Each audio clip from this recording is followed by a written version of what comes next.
Hello friends, super magic રસોઈમાં મિત્રો આપનું સ્વાગત કરું છું। આજે હું આપણે જે ચાની ગળણી છે, પછી આપણે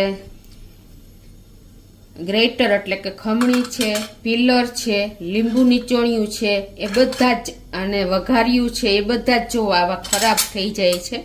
તમને ખ્યાલ આવી જતો હશે, એકદમ ગંદા થઈ જાય છે।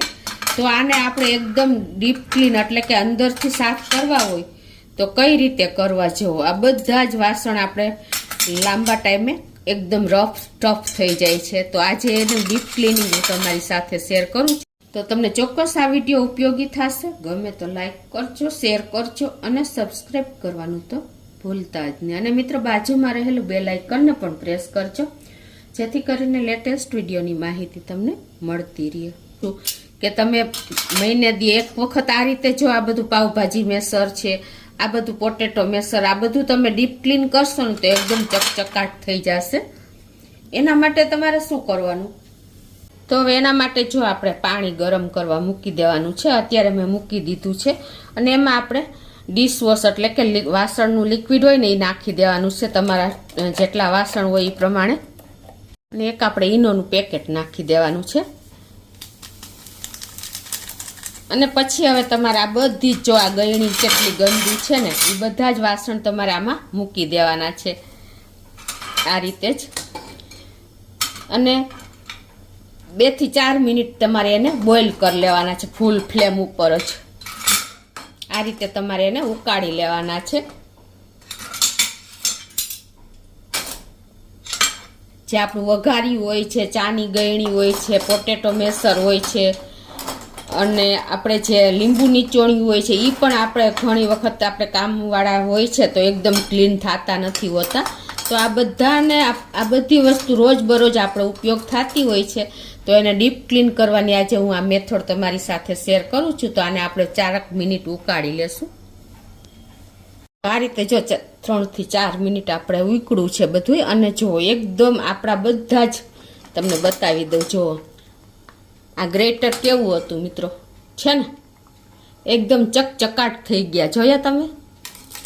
પછી આપણી ગળણી છે, આ પિલર છે, એ બધા જ આપણે જુઓ। હવે આને તમારે શું કરવાનું કે એક વાસણને તમારે આ રીતે બ્રશથી કે રૂછાથી સેજ મારી દેવાનું, સ્ટીલનું રૂછું હોય ને એનાથી તમારે આ રીતે ઘસી નાખવાનું।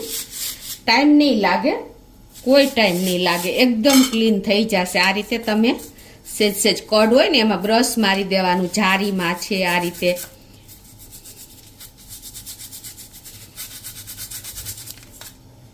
આવી રીતે તમે એકદમ સાફ કરી લેશો ને એટલે તમારી ગળણી નવા જેવી થઈ જશે।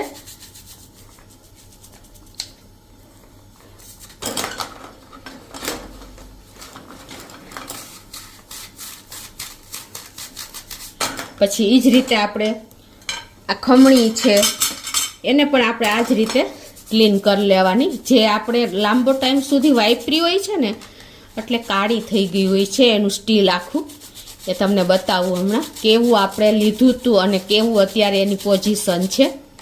એ જ રીતે આપણે આ વઘાર્યું છે એટલે કે વઘાર મેકર છે, એને પણ તમારે આ રીતે સ્ટીલેથી ઘસી લેવાનું। એ રીતે આ બધી જ ગળણીઓને તમારે આ રીતે 3-4 મિનિટ ઉકાળી ઈનો નાખેલ અને આપણે મીઠું નાખેલ લિક્વિડ, વાસણનું લિક્વિડ નાખેલ જે પાણી છે ને એમાં જ આ રીતે તમારે એને ક્લીન કરતું જવાનું છે અને આવી રીતે ઉકાળી લેવાનું છે। પછી પિલર છે, એ બધી જ આવી વસ્તુ તમારે મહિનામાં એકવાર તમે ક્લીન કરશો ને તો બેક્ટેરિયા રહિત તમારી વસ્તુ થઈ જશે, પ્લસ એકદમ ક્લીન થઈ જશે। તમે માર્કેટમાંથી લઈ આવ્યા હોય ને એવી સરસ થઈ જશે। આ બધું જ જો હું ગેસ બંધ કરી દઉં છું અને આ બધું મેં બ્રશેથી 1-8 મિનિટ ઘસી લીધું છે। હવે આને આપણે ચોખ્ખા પાણીથી ધોઈ નાખીએ।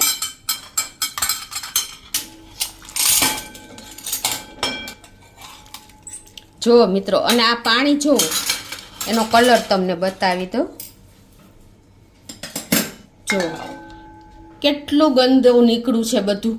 આ તમારી ગળણી, પિલર જે એકદમ વાગે એવું હોય, આપણે ગ્રેટર, વઘાર્યું, એ બધામાં તમને ખ્યાલ ન આવે પણ જ્યારે તમે આ પ્રોસિજર કરશો ને ત્યારે આટલો કચરો અંદરથી ડીપ ક્લીન થઈ જશે, ટૂંકમાં આપણા વાસણ અને ચકચકાટ થઈ જશે. જુઓ તો હવે જો આપણે ઉકાળ્યા પછી મેં એકદમ ચોખ્ખા પાણીથી વાસણ ધોઈ નાખ્યા છે અને લૂછી પણ નાખ્યા છે. જુઓ આપણા વાસણની કન્ડિશન જુઓ, પહેલાં કેવી કન્ડિશન હતી અને પાણી પણ મેં તમને બતાવી દીધું. આ ગ્રેટર છે, પછી આ ગ્રેટર, 2 ગ્રેટર જુઓ ચકચકાટ માર્કેટમાંથી લઈ આવો ને એવા જ અત્યારે કન્ડિશન થઈ ગઈ છે.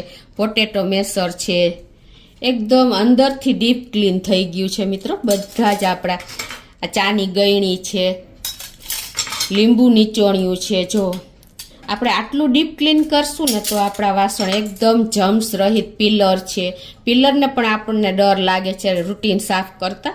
તો આ રીતે તમે મહિનામાં 1 વખત તમે આવી રીતે ડીપ ક્લીન કરી નાખશો ને ઉકળતા પાણીમાં ઈનો અને ડિશવોશર નાખી, તો તમારા વાસણ તમે માર્કેટમાંથી લઈ આવ્યા હશો ને એટલા ચકચકાટ તમારા વાસણ જોવા મળશે મિત્રો. તો તમને ચોક્કસ આ વિડીયો ઉપયોગી થશે. ગમે તો લાઈક કરજો, શેર કરજો અને સબસ્ક્રાઈબ કરવાનું તો ભૂલતા જ નહીં.